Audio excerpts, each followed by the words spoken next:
Welcome back to another 10-Year-Old's Takes. I'm Kevin Radici, and I'm joined by...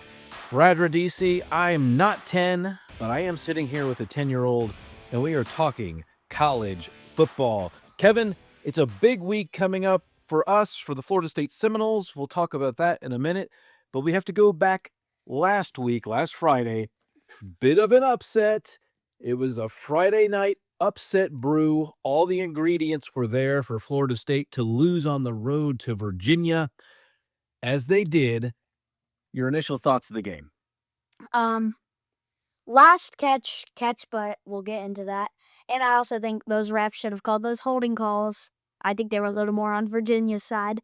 Also, Friday night games on a road is really tough, especially in Virginia. They're a good team. It was really tough. The Virginia offense is legit. They were a top 5 offense when that game started, and they showed it. I mean, they don't do anything particularly well except execute. They're just a great executing offense. They just ran it down our throats, though. They did. They ran the ball very well.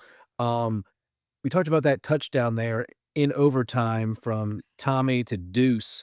You know, here's my thing, Kev. I know he juggled it, but the fact is he completed the play. I know replay, I never was a fan of slowing it down frame by frame and looking at millimeters on the grass. In basketball, you get continuation on a foul. You get fouled, but you get to continue the play. I think in college football, if we're going to stop every single play, every single spot, we just take the ref's call where he places the ball where the guy was stopped. We don't look at it frame by frame exactly where. I mean, what are we doing? So, hey, plus it was called a touchdown on the field. Regardless, we can't change the past. The Noles lost, but I do think that instant replay sometimes is a little crazy. Okay, so here's my take. Well, okay, they were replaying every play. I have to admit it. Like, every time, let's say we got a first down. Hey, check the change. Sure. And I'm like, what? So that last play, you could see him. I guess you could say he was juggling it. But once he got there, he had 1 foot in bounds. He had control. He was just curling it in to maintain possession. But it is amazing, and we'll move on here, but it is amazing how fast those players are moving.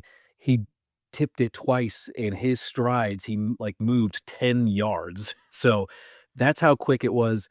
That's why in the realm of a football play, I think that should have counted. And, to hell with the instant replay. Sorry, Kevin, I didn't mean to use the H word. Well, I mean, we are a 10-year-old's channel. Okay. I mean, you could be a little lighter. Yeah, okay. We'll just scrap the replay.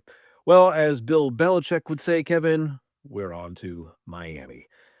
Producer Carrie, how did we do on the picks last week for the game of the week? Well, guys, you split on the picks. Better luck next time, Kevin.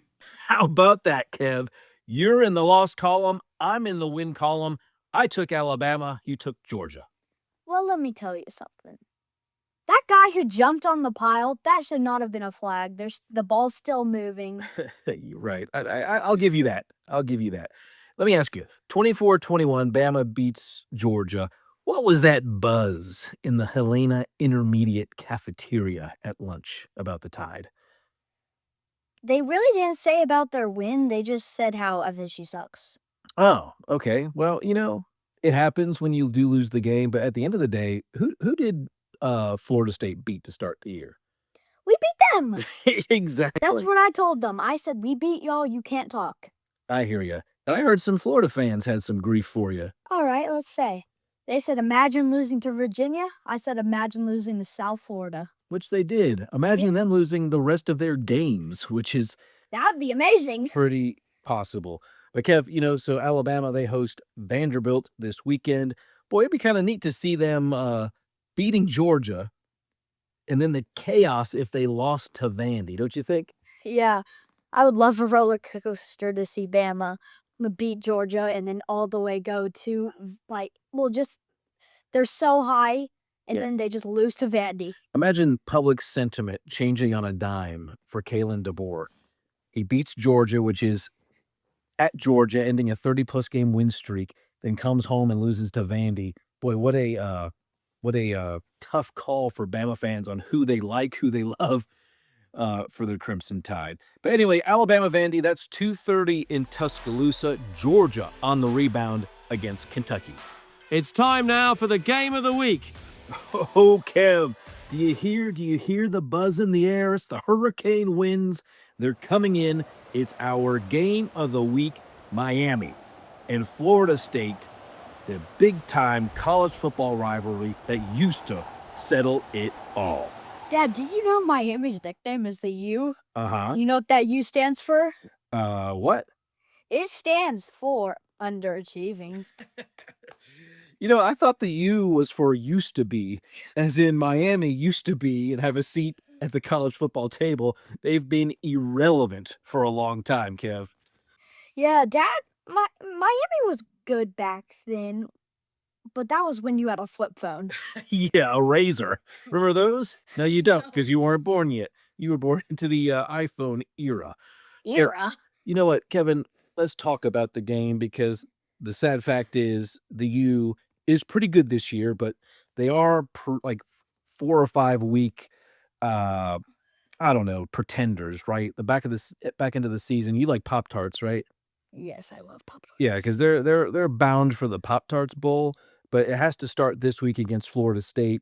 And one thing I do like about this game, Kevin, is much like Alabama playing Georgia, Florida State, with the loss to Virginia, is in desperation mode. They have to have this win if they want to make the college football. I think that loss will humble us.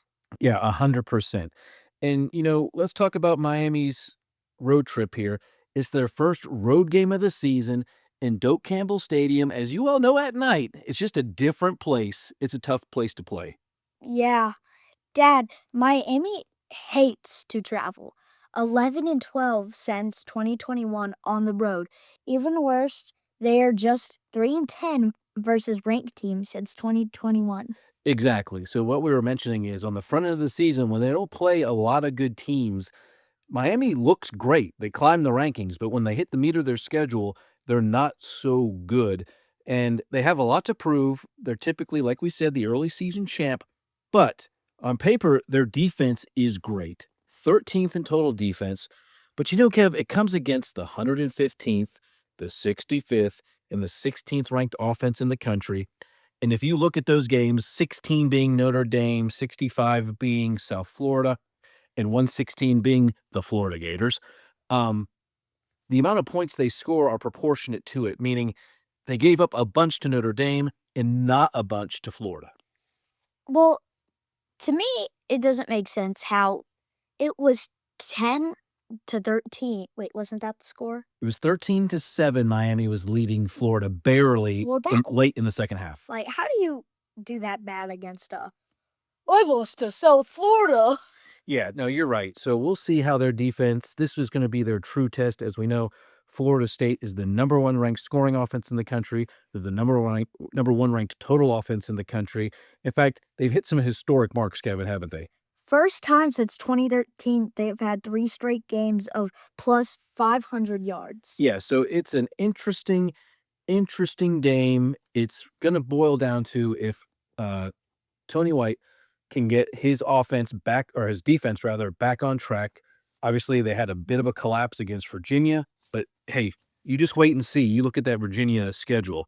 They're going to be a tough out for people with how efficiently their quarterback, Chandler Morris, runs that offense. Kevin, in this game, as we get close to wrapping up here, a guy who's been off the grid for the Florida State Seminoles since the Alabama game has been Jalen Lucas. He's the 5'7" to 5'9" little speedster.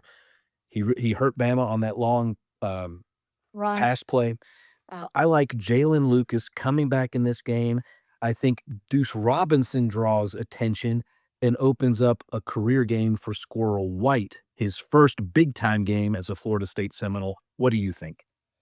I think, what do I think the game's going to go? Yeah, I'm going to take Florida State. I'm going to take Florida State. I don't know why I was thinking about that, but also I think Deuce is going to get some deep balls. I also think, I think we've been maybe saving Jalen Lucas for the game. Right. Which is what I think. So I take the Seminoles by 7. All right, Kev. There was a question on a posed by a Florida State fan. Do we storm the field again if we beat Miami? What do you think? Yes. He says yes. I say, screw the U. We will storm the field. Florida State will be victorious, and we're going to come away, walk through the fountain, get soaking wet, and have victory shrimp as we normally do. And beer. Kevin, root beer. Yes, Victory sir. shrimp and root beer after the big game. All right, Kevin, why don't you take us out? That's going to be another episode of 10-Year-Olds Takes. Thank you for watching. This is made by Brad and Kevin Radici.